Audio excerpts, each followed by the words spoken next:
अब एक जगह न्यूज आई, एक दिन एक आचार्य कथाकार हैं, हमारे बहुत प्रिय हैं, ज्येष्ठ भ्राता हैं, बहुत अद्भुत कथाकार। उनका फोन आया, महाराज 22 तारीख को आपकी शादी हो गई, हमें बताया नहीं। हमने कहा हद हो गई यार, भाई दुल्हन का नाम तो बताओ कि दूल्हा बन गया, हमें जाना कहाँ है। जिसकी शादी होनी उसे पता नहीं है, और तुम्हें पता है, बोली न्यूज चल रही। तो इंटरनेट का ज्ञान ऐसा होता है। लेकिन अब आपका प्रश्न ये है कि भगवान की पूजा में गलतियां अगर करते हैं तो उसका प्रायश्चित क्या है। पहली बात तो सीधी सी बात हम आपको बताएं, परमात्मा कभी किसी से रुष्ट नहीं होता, और परमात्मा का मतलब ही यही, जो किसी से रुष्ट ना हो।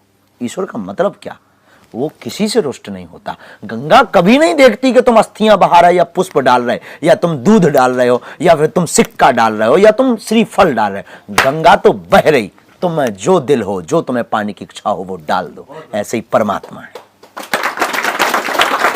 परमात्मा कभी नहीं देखता कि तुम पूजा में चढ़ा क्या रहे, आगे चढ़ा रहे या पीछे चढ़ा रहे। परमात्मा ये देख रहा है तुम चढ़ा कहां से रहे, दिमाग से या दिल से। तो अगर आप ऐसे विचार करेंगे तो कर्मकांड बहुत बड़ा। पर इसका मतलब ये नहीं कि हम कर्मकांड के विरोधी हैं। कर्मकांड की एक पद्धति है, जैसे हम तन की सेवा करते हैं वैसे परमात्मा की करो। हम तन पे पहले स्नान करते हैं, परमात्मा को स्नान कराओ। हम कपड़े पहनते हैं, अपने ठाकुर जी को पहनाओ। हम बढ़िया तेल ठोंकते हैं, अपने ठाकुर जी को भी लगाओ। हम बढ़िया सा श्रृंगार करते हैं, चंदन लगाओ, माला पहनाओ ठाकुर जी को। हम भी इत्र लगाते हैं, ठाकुर जी को बढ़िया इत्र लगाओ। अब हम लोग गलती क्या करते हैं, अगर गलती हमसे कोई पूछे तो व्यक्ति एक गलती कर रहा बहुत ज्यादा।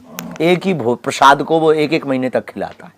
चिरौंजी दाना इकट्ठा थोक में रख लेगा, मीठा दाना, हाँ उसने कटोरी ली और 4 दाने लगे, अरे भगवान खाओ।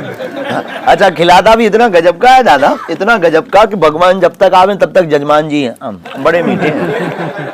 हाँ 2-3 बार उसने बोला बड़े मीठे हैं साहब, और बोला हो गई पूजा। हमने कई बार हम अब अपना अपना मत है, हम तो भाई फक्कड़ मौज वाले आदमी हैं, तो हमारा ऐसा मत है, हम सोचने लगते कि किसी आदमी को 1 महीना मिठाई खिलाई जाए, 28वें दिन क्या 5वें दिन वो कहेगा भैया हमको नमक दे दो, प्राण चाय ले लो, संपत्ति देने को तैयार हो जाए। अब बताओ हम लोग 4 दिन मिठाई लगातार नहीं खा सकते, ईश्वर को 1.25 साल से खवा रहे हैं, हनुमान जी को बजरंग बली को 1.25 साल से खवा रहे हैं चिरौंजी दाने। अब हमें समझ में हनुमान जी पे का बीत रही हुई है। तो फिर उपाय है, तो लोग हमसे पूछते महाराज जी उपाय क्या।